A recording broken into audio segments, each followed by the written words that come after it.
and welcome to ViiV Healthcare Symposium, 4 Women, 4 Seasons of Stigma. My name is Amma Appiah and I'm the Patient Affairs Lead at ViiV Healthcare for Europe.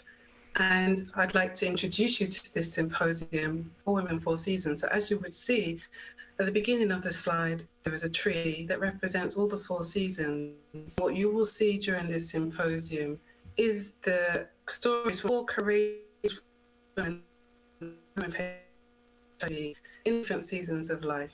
So if we go to the next screen, we'll have the polls. And what we would really like to do is make this a really interactive session. So if you haven't already, please download via the QR code or via the website fermenti.com and answer the following question, which is, thinking of the last time you saw a colleague treating a person with HIV in a negative way, which of the following did you do? A, you did nothing because it was not your place. B, you did nothing but feel you should have done. C, you discussed the matter with the colleague. Or D, you have never witnessed such behavior. So if you can, please download, get onto the Mentimeter and put your answer in now. So while you're doing that, I'm going to read the responses again. So the question is, thinking of the last time you saw a colleague treating a person living with HIV in a negative way, which of the following did you do? A, you did nothing because it's not your place. You did nothing but feel you should have done. You discussed the matter with a colleague, or you never witnessed such behavior.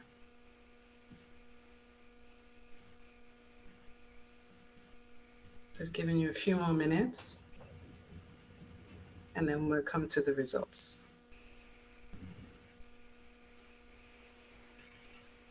Okay, lots to think about there. And here are the results.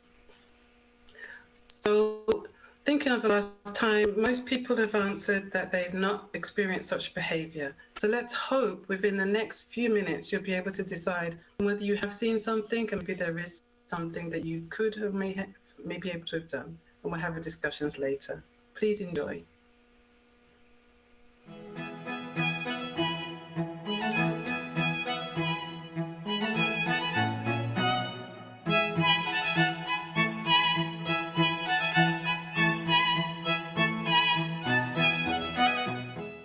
Hello, my name is Lily Millie, and I'm here to represent my generation and talk about the different types of stigma I have faced. However, for this conversation, I will concentrate on stigma based around my HIV and my disability. Due to the fact that I was born and living with HIV and diagnosed with cerebral palsy at an early age, I have always had to deal with comments and assumptions based around the stigma.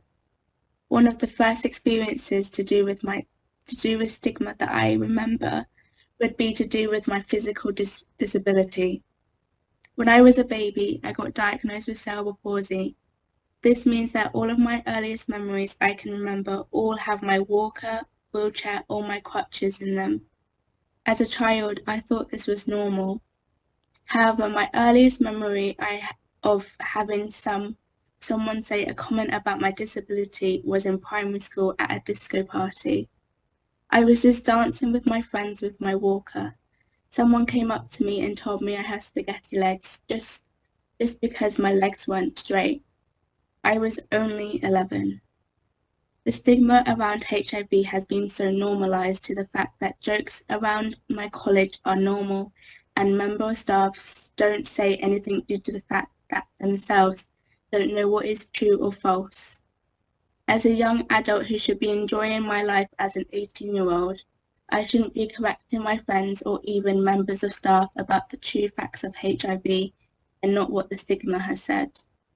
Not only I am living with HIV and cerebral palsy, I also have to deal with my mental health on a daily basis and also think about how this will affect my day-to-day life. Have you ever wondered why, if someone who had to go to hospital due to a physical disability would get flowers, chocolate, or even a card, but when it comes to a mental disability, we are told to keep quiet and get on with it? This is due to the fact that mental disabilities have been so normalized in society that we don't even get the help that we need. because we would look weak or lazy. I am a full-time student. This means that I am constantly thinking about my coursework, even if I take one day out of the many days that I have in college, just so that I can look after myself and my mental health.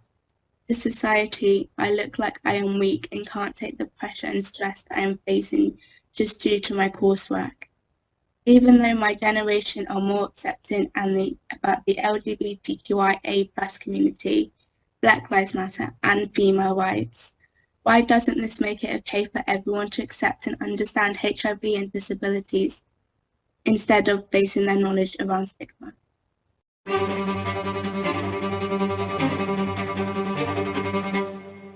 Hello, everyone. First of all, I would like to thank the organizer for giving me the opportunity to speak at the HIV and Women Symposium this year. I'm sure many of you at this conference may have perceived that Thailand, where I come from, is a paradise for transgender people. As a Thai national and as a transgender woman living in this country, I would say that this statement is not true. Why is that? It's because stigma and discrimination towards transgender community remains an immense challenge at all levels in this country. Based on a study I conducted in 2015, transgender women still experience physical violence from their family members and bullying in schools. In addition, they were discriminated when seeking employment. In healthcare settings, almost half of the transgender women in the study reported having negative experience from healthcare providers based on their gender identity. Another research showed that 15% of healthcare providers thought that transgender women who are living with HIV should be blamed and ashamed. It's really created multi-layers of stigma against HIV status and transgender identity. Gender-affirming care is not made available under the universal health coverage in Thailand. As a result, Thai transgender women have limited access to transgender competent care services. In 2015, we established the Tangerine Clinic, which is the first transgender-led clinic in Asia. The clinic is actually led by a team of trained transgender staff, along with gender-sensitive medical doctors and nurses. We provide sexual health services, gender-affirming hormone treatment, and mental health services as part of the comprehensive healthcare service package. And a week ago, we just offer minor gender-affirming surgery, such as facial feminization, in order to cater to the specific needs of the transgender women in the country. Today, the Tangerine Clinic has served more than 4,000 transgender women in Thailand and also from other neighboring countries.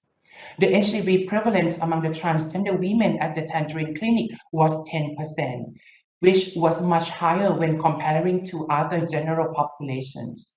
We also found high rates of other sexually transmitted infections, including syphilis, gonorrhea, and chlamydia. I had one story to share with you. Last month, a 13-year-old trans feminine adolescent visited my clinic for gender-affirming hormone level monitoring. Our transgender counselor offered her HIV testing after learning that she practiced condomless sex and never had HIV testing before in her life. She agreed to have HIV and STI testing, and the result turned out that she tested HIV positive. Then we successfully were able to initiate antiretroviral treatment on the same day of the diagnosis after evaluating eligible criteria. In terms of PrEP, we had the eldest transgender client who was 74 years old, and she was on PrEP with us as well. By sharing these few stories, could you imagine what if we did not have such a transgender specific clinic like this? Where would our transgender sister go to get support on their health and well-being? So in conclusion, I would emphasize that transgender competent care and stigma-free services should be made available, accessible, and acceptable for the transgender communities in order to ensure equitable health access. Transgender women must be treated as women or the way they identify themselves. And healthcare providers must respect their self-determination and embrace women in all diversity. Thank you very much for listening.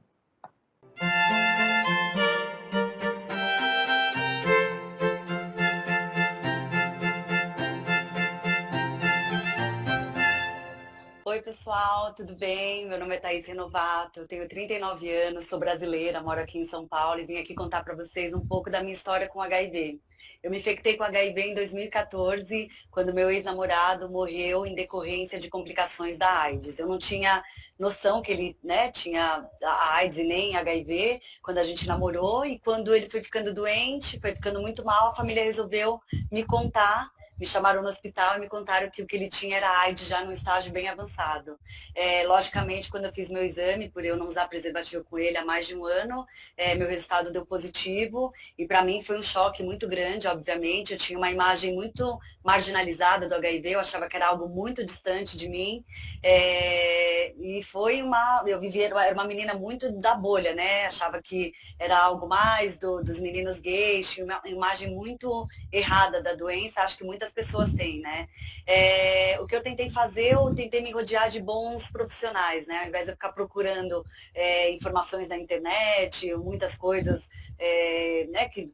Que tem informações assim que pode te induzir a situações piores, né? A coisas piores. Eu tentei me rodear de bons médicos. Então, eu tentei pegar um bom infectologista, uma boa psicóloga aqui no Brasil, e tentar pegar a informação correta, e eu vi que muita coisa mudou dos anos 80 para cá, né? Eu acho que aquela visão da pessoa magra, tudo isso mudou, a doença evoluiu muito, né? Antigamente você tomava 20 comprimidos, hoje em dia eu pelo menos tomo um comprimido, que é um 3 em 1, e nessa condição eu fiquei indetectável em 3 meses, e eu entendi que tinha uma doença social, uma doença biológica. Essa doença biológica, ela tinha evoluído muito, a doença social, esse estigma, que era o que fazia tão mal, que faz as pessoas não se tratarem, que faz as pessoas abandonarem o tratamento e morrerem, tudo aquilo que a gente já sabe. E aí, acho que passado essa fase de aceitação, comecei a falar abertamente sobre o assunto, eu me envolvi de novo com uma pessoa que não tem o vírus, a gente casou, tivemos 2 filhos, o João e a Olivia, de 4 e 3 anos, os 2 são negativos do vírus, o Rodrigo, meu marido, também, e eu escrevi um livro sobre essa história, eu falo sobre isso aqui no Brasil, né, que muitas famílias, pouquíssimas famílias falam sobre HIV abertamente, e eu tento falar sobre esse assunto. Eu acho que essa rede de amor, que é a rede de apoio, rede de amor, que é o que faz a diferença. Eu acho que isso não é só a família, né? Isso envolve médico, envolve o seu trabalho, envolve muito mais coisas aí. Eu tive algumas situações de estigma e de preconceito, mas acho que quando eu estava aceita, eu comecei a receber de uma maneira diferente. Mas falando de uma parte médica, assim, que eu acho muito importante, eu tive uma situação na minha gestação, quando eu fui ter o meu primeiro filho, João. Acho que as meninas não sabiam, as enfermeiras, como lidar muito com aquela situação, e que eu tinha que tomar uma medicação no intraparto na época, e a menina entrou com uma prancheta e falou assim, quem é a mãe com HIV aqui, a mãe com HIV? Não, eu não era mãe com HIV, ou carimbo com HIV, eu era a Thaís, mãe do João, que ia ter um bebê naquele momento. Então, achei muito desconfortável demais, assim. Quando eu fui pegar o resultado, que a psicóloga me chamou já, vem aqui numa sala, muito triste, agora você não conte para ninguém nunca, você pega essa informação e você nunca mais fale para ninguém. E depois eu fiquei pensando, não contar para alguém é uma opção minha, não dela, né? Ela poderia falar, cuidado com o estigma, e não falar, não conte para ninguém nunca. Ela criou um estigma em mim, né? Se eu quisesse contar para as pessoas, ali eu já não ia contar. Mas, em compensação, tem algumas situações muito, muito boas, como de uma enfermeira, quando eu fui tomar minhas primeiras vacinas, que eu estava chorando muito, muito nervosa. Ela, o que foi? Eu falei, acabei de pegar meu resultado, eu tenho HIV. E ela falou, calma, tirou as luvas, me abraçou e falou, nunca deixe que ninguém fale que você é diferente. E aquilo até hoje, ela me deu tanta força que até hoje eu acho que eu falo abertamente por causa de uma frase que alguém me disse lá atrás e me deu um abraço e fez total diferença. Eu acho que o que eu poderia falar é que isso faz a diferença, né? Quando você está ali tratando com alguém, se você é enfermeiro ou médico, do outro lado tem uma pessoa que tem uma história, essa pessoa é o amor de alguém, essa pessoa é o cuidado de alguém, então que a gente tenha esse cuidado de ver que ali não é só mais um paciente com HIV, ou dependendo da história, que por trás ali de tudo tem uma história, e como você vai agir naquele momento vai fazer diferença ao longo da vida dessa pessoa, como as situações boas, que é o que eu tento guardar, fizeram para mim. É isso, gente. Obrigada pelo convite. Espero ter contribuído aí com o evento de vocês. Um grande beijo, foi um prazer.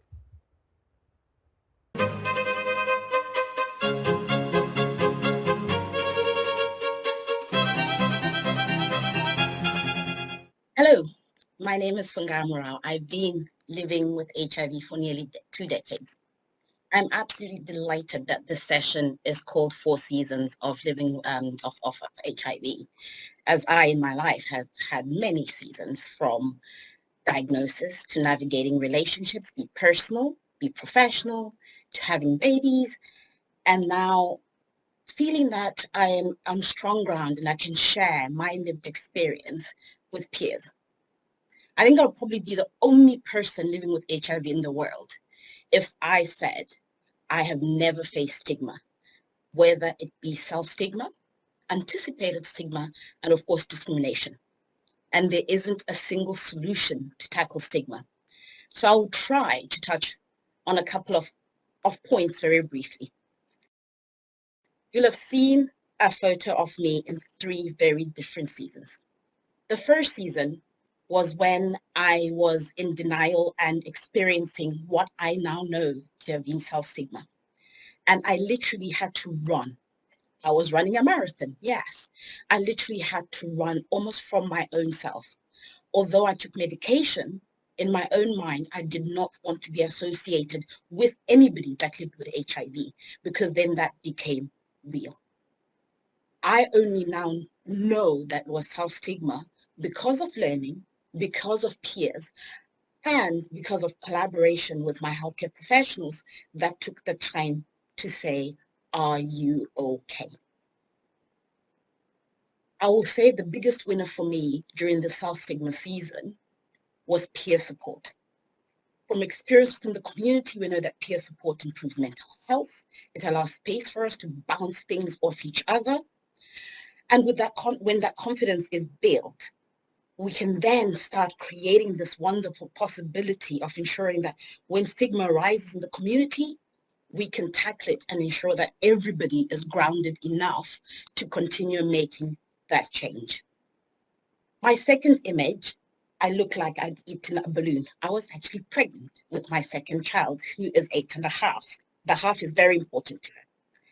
And in this image, I wanted to share this image because this is when I thought I was going to be stigmatized, not within my HIV circle, because I was in this bubble with my healthcare professionals in HIV, but suddenly this baby had to come out of me somehow. I had to go to maternity. I had to go to hospital. It was a planned cesarean. And I suddenly worried that, am I going to be stigmatized? What is going to happen? Is my baby going to be given her zidovudine on time? Do they know that? Has somebody passed on information? But this was, again, anticipated stigma. Yes, there were whispers. I won't lie that there were no whispers. There were whispers. But it's very important for me to now highlight that because of the relationship I had with my healthcare professional, my HIV doctor, she came to the maternity ward, used it as a teaching experience with her students, and left knowing that I was safe in my mind and the baby had been given zidovudine. The last image shows my beautiful nails, where I wore the red ribbon, proudly wore the red ribbon for an HIV conference. And apologies, I did not get the opportunity to wear the red ribbon for you for this one. Because I'm now on solid ground, I can now look at HIV stigma and discrimination within the wider community that I live in, because as people living with HIV, we do not live in a vacuum. Just a simple point of being in the nail salon and asking for a red ribbon made my nail therapist ask what it was for. encouraging the conversation with the whole salon. Women living with HIV, especially women of color, are experiencing a lot more comorbidities here in the UK. I can only speak about the UK. This is where I live. I am now living with diabetes, with depression, high blood pressure, but the thing that wakes me up at night are the hot flashes of menopause. Because my care is no longer holistic under my HIV doctor, this is now fragmented. So I experience stigma within other healthcare settings where they do not have the evidence and the research they can go on that it is true indeed that I will and am experiencing menopause early. So my call out to the healthcare professionals here is the only way we can tackle HIV stigma, be it self-stigma with your patients, anticipated stigma, stigma within the healthcare settings, is we keep talking. Thank you very much.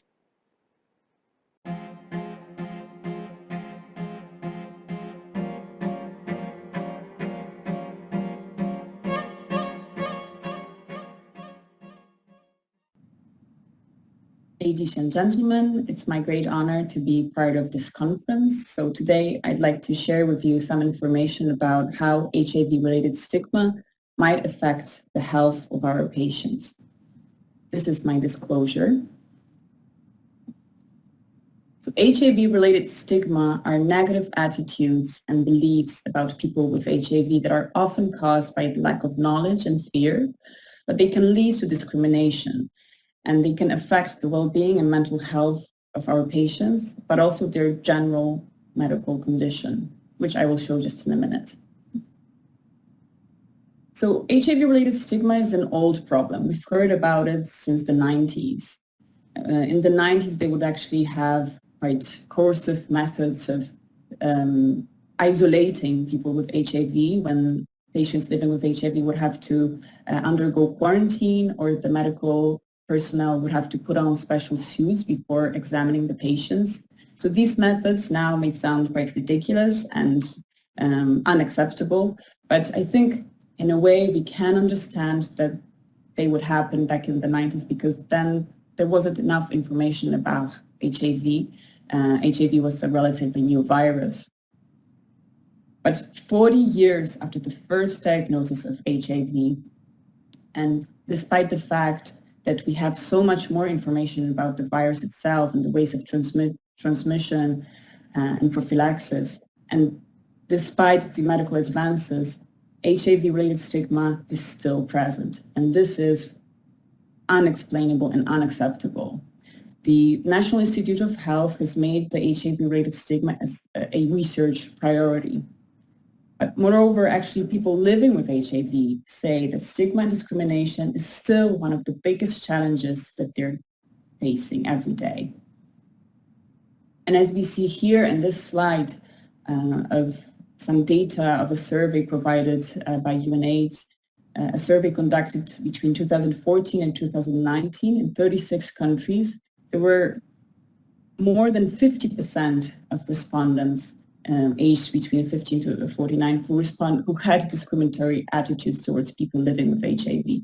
And as you see, these answers came from countries from all around the world. But what I find even more shocking is that actually HIV-related stigma also happens among healthcare providers. And these respondents, again, from all around the world, have experienced stigma and discrimination by a healthcare facility or healthcare worker all around the world. And actually, I often hear from my patients their stories about discrimination. And I've heard stories that once they go to a hospital, they get special treatment, like they're put in the end of a queue for a procedure, or that they get a special bracelet on their hand, or that on the medical documentation they get a Red Cross, or that doctors, before examining them, put an extra pair of gloves, or that medical providers refuse to examine them. So these are really horrible stories that I've heard, and I think this explains why many of our patients don't disclose their HIV status to their family doctors, and they don't have a family doctor. Because of not wanting to disclose their HIV status, then they don't seek medical care. and they often stop taking the medicine that they were required to take.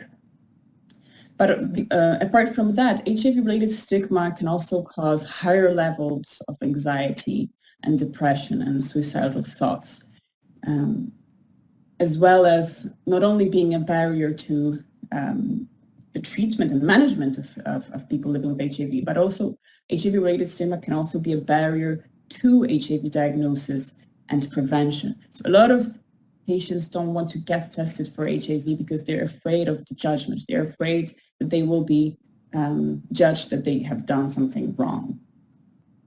So recently there's more and more discussion about the chronic inflammation and the effect of microbial translocation. And we know that HIV itself causes this immune dysregulation and predisposes to various medical conditions.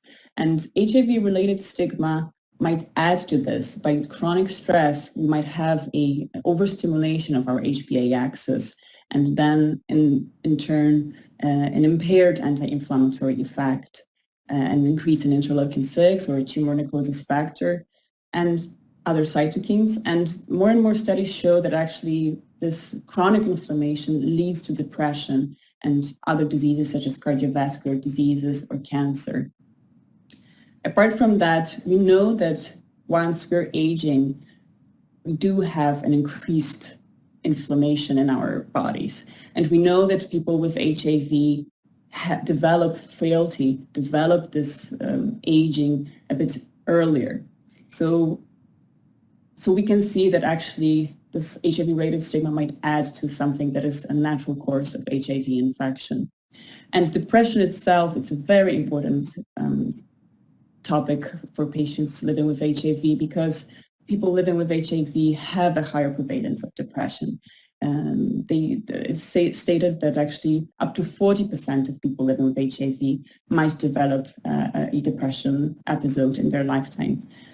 And unfortunately, women living with HIV are even more predisposed to having comorbid mental health conditions.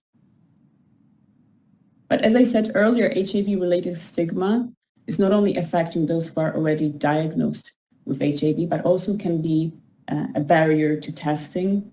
And we can see that a lot of people do not get tested in time. Let me just remind you that in Europe, 50% of newly diagnosed patients are late presenters. And I'm not saying that HIV-related stigma is causing all of the late diagnosis, but it's definitely a very important factor. And in my home country, in Poland, less than 10% of people ever got tested for HIV in their life. And despite the guidelines for universal HIV screening of pregnant women, there are studies showing that in the United States, less than 80% of pregnant women have undergone HIV testing in pregnancy. And in Poland, it's only 1/3 of pregnant women. And it's often because the doctors say that, you don't really look like a person with HIV. Or the patient, the woman herself says, I don't really want to have this test. Yet she is pregnant, so she did have a risk situation. And if we want to achieve our UNAIDS 2030 goals of 95, 95, 95, we really need to fight stigma. And the way we can do it is by educating. And when I have my students in the hospital for training, I always ask them, who would you test for HIV? And the answer that I'm always waiting for is that they will say, I would like to test all of my patients, because HIV can affect everyone. And we should not be afraid to talk about it, and we should not be ashamed to talk about it. And we should always remember to use our words wisely and to respect our patients, all of our patients.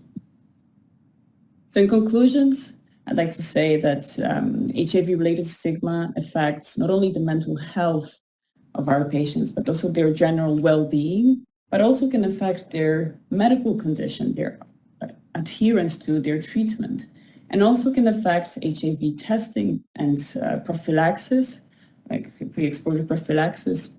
Let's remember that HIV-related stigma can be an additional stress, chronic stress that can adds to the chronic inflammation, and that the chronic inflammation is a risk factor for depression and other non-AIDS related complications.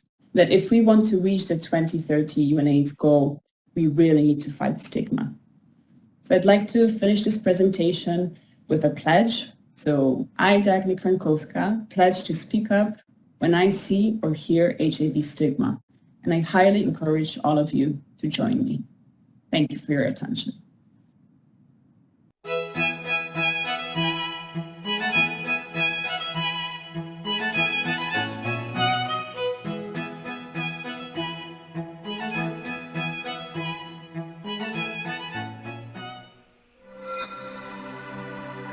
Thank you. Welcome to the live Q&A. I'd like to thank all of our speakers and our presenters, and especially the women who have shared their stories with us. They're Fungi and Limin. So for the Q&A, please make sure you put your questions and type them into the box. And to start off, again, I would like to go into some polling questions. So if we can go to the next screen and make sure you've registered for the Mentimeter. The first question is, which of the following types of stigma faced by people living with HIV have you encountered in your practice? So A, self-stigma, internalized or anticipated stigma by the person with whom they share their HIV status, institutionalized stigma, external stigma from healthcare institutions that affect services provided for people living with HIV, societal stigma, which is an external stigma from society leading to feelings of insecurity, isolation, and discrimination or discomfort, or D, I have not encountered any stigma towards people living with HIV. So please cast your votes now. And while we're doing that, I would like to introduce the panel that's going to be discussing some of these responses and questions with me. So I'd like to thank Dr. Dagny, who will be joining me, and alongside Fungi, who was one of the women who presented her story earlier, and also Fungi is here in her capacity as a public health specialist as part of the conference. So I'm really happy to have them both joining me. So thank you, ladies. So it looks like these are the results. Which of the following types of stigma faced by people living with HIV have you encountered in your practice? And it seems like it's quite a close tie. So most people have seen societal stigma. There's a high amount of self-stigma and institutionalized stigma. And I think this was very representative of the data that Dr. Dagny presented and the experiences that were shared by the women in the video. So thank you for that. If we go to the next slide, I just wanted to find out from Fungi and Dagny what you felt. Does this align with what you've seen, Dr. Dagny? Hi, hello, thank you so much. Yes, I think it actually shows exactly what we can see on our everyday basis when we're taking care of our patients. So there's definitely societal stigma, there's definitely institutional stigma. And I think because of those two, there is also self-stigma. So I think we can say that unfortunately, all of the three types are still visible. And if we don't fight the first two ones, I think our patients will never stop having self-stigma. Absolutely. And Fungi, were you surprised to see that societal stigma is still a biggest issue, and then self-stigma followed by that? No, not at all. I think as people living with HIV, like I said in my little video, we don't live in a vacuum, and at different parts of your HIV season, the society you live in plays a very key role in your everyday life. So if you feel that you're keeping your diagnosis, which again is your choice, whether you share your HIV diagnosis or not, it's your choice. But if you're going around and hearing comments within your society that you normally trust that are negative towards HIV or anything else that is related to HIV, then of course it doesn't surprise me at all that societal stigma is still up there. And can you imagine if somebody goes to a societal event where they would normally feel safe and somebody speaking negatively towards HIV, they're going to go home and feel really, really awful about themselves, that they are almost shielding a part of them, which is a big part of your life, living with a chronic illness, from people that are supposed to love them and care for them and include them within society. So it is still up there, and it saddens me that it is still up there, especially Absolutely. within the times that we live.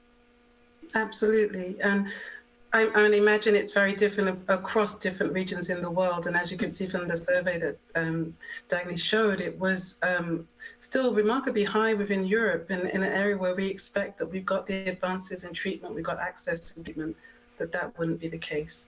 I'm going to go to one of the questions that's already been posted. So one of the questions is, what else can we do to end HIV stigma, aside from speaking up when we hear or see it happening to people?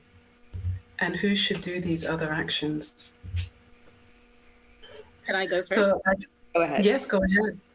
I think one of the things, when you see it happening and you address it, that's good. And I think also among ourselves as people that are living with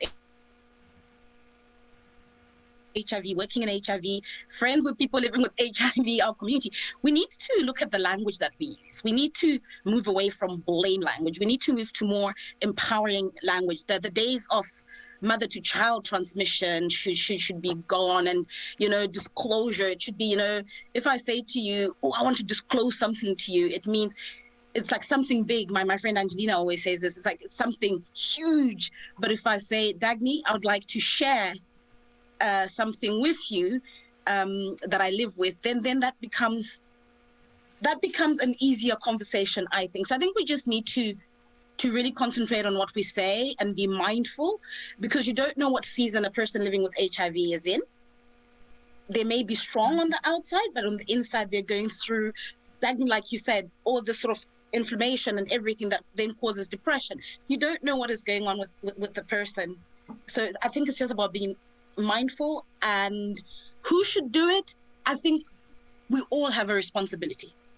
We can't put it onto one person. We all have a responsibility to educate and to listen and to repeat the cycle. Absolutely. And Dagny, what are your thoughts? Well, Fungi said it all.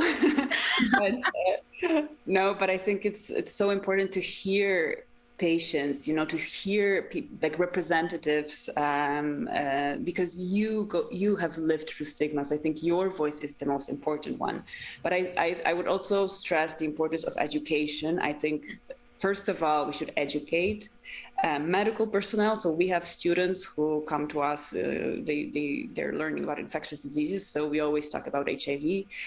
And we try to talk about HIV-related stigma as well. So I think medical personnel, first of all, and they should educate their surroundings and their patients and other people. But also I think public campaigns, that would be amazing if we had more of them, not only during the World AIDS Day, so once a year, but more frequently.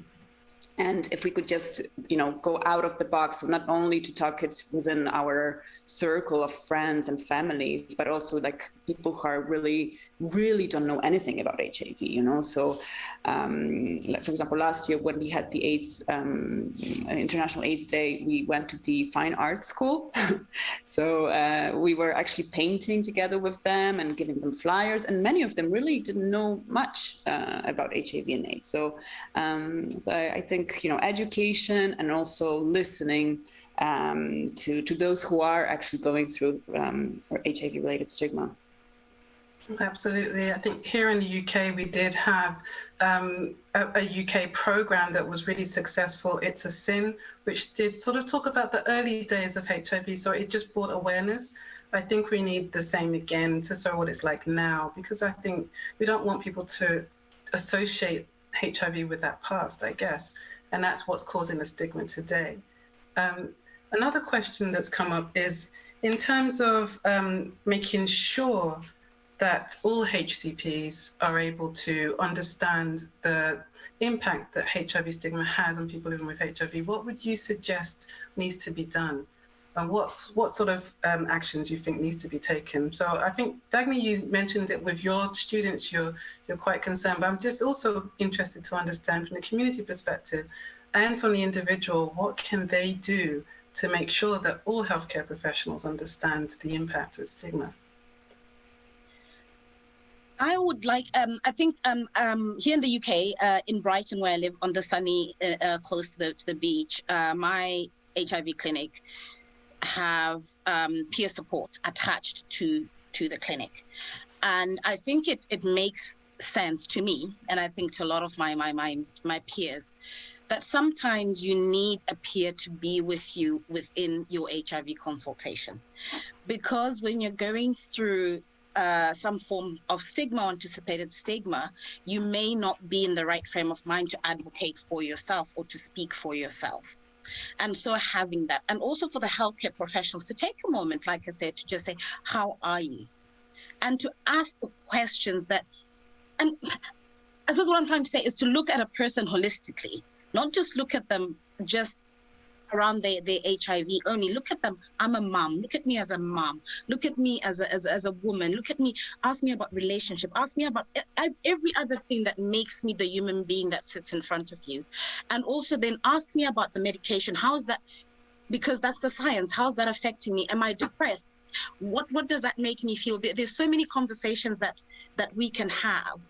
And I think the most powerful thing healthcare professionals can do, and it's happening here in the UK, is invite community representatives to have, like you said, Dagny, to have conversations with other healthcare professionals. So a teaching experience, be it a coffee break. It doesn't have to be in a fancy lecture room, in a coffee break. Just have a conversation with somebody with lived experience, and then try to imagine what it would be like if somebody spoke to you in a negative way.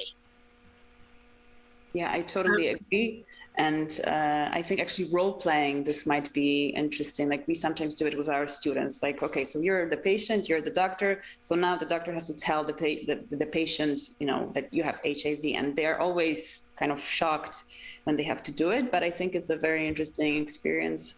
Yeah, so peer support definitely, but I would also stress again, the education, that the medical training needs to be changed. Like we have to talk more about HIV and HIV-related stigma, like in all healthcare specializations, not only infectious diseases. It's interesting, Dagny, you should say that. I had a very an experience where I was talking to a nurse who does not work in the HIV sector here in the UK, and I said to them, oh, do you know what? I'm thinking of starting a romantic relationship. And she said, oh my goodness, people with HIV have got no business being in relationships. And it sort of pulled me aback to think, you're a nurse, you're not more sympathetic. You should be setting me up on blind dates and things.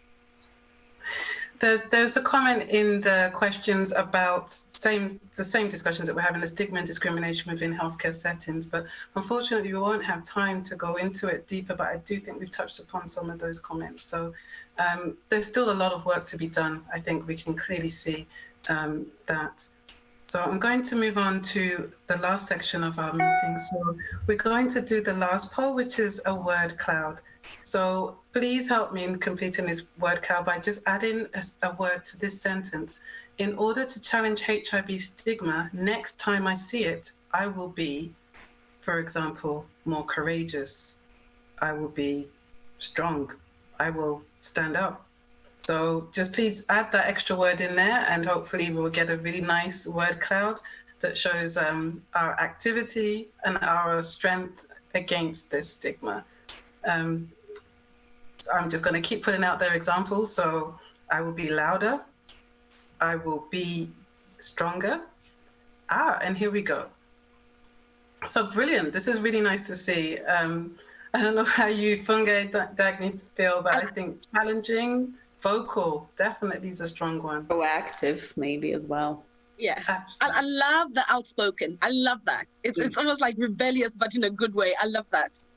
Absolutely. This is really lovely to see. Advocate. Yes. Oh, yes. Outspoken is a strong one. Angry is interesting. I think using that anger for good to power you, that would be really good to do. So that's really brilliant to see. I'm really glad this conversation has got us thinking about this and having that challenger mindset as to how we can challenge this in the future. So I'm going to thank both of you for joining me in this discussion. Thank you again for contributing to the video, telling us your story, Fungi. And thank you again, Dagny, to bringing us the science and the impact and the importance that we need for the understanding of stigma and the impact it has. So I'm going to move on to the last section. So to end this really important discussion, how will you challenge stigma? We would like you to use the hashtag #IChallengeHIVStigma. Please use it on all your social media channels if you can. We need to raise this. We need to challenge stigma in clinical practice with our peers and with members of society. So we'd appreciate if you could do that. And then again, we've got one more poll just to end the meeting. So at the end of this meeting, the poll will come up, and we'd really like for you to give us your feedback as to how the symposium went and what we can do better. But I'd like to thank you for your time. Thank you for attending. I really hope you have a good conference.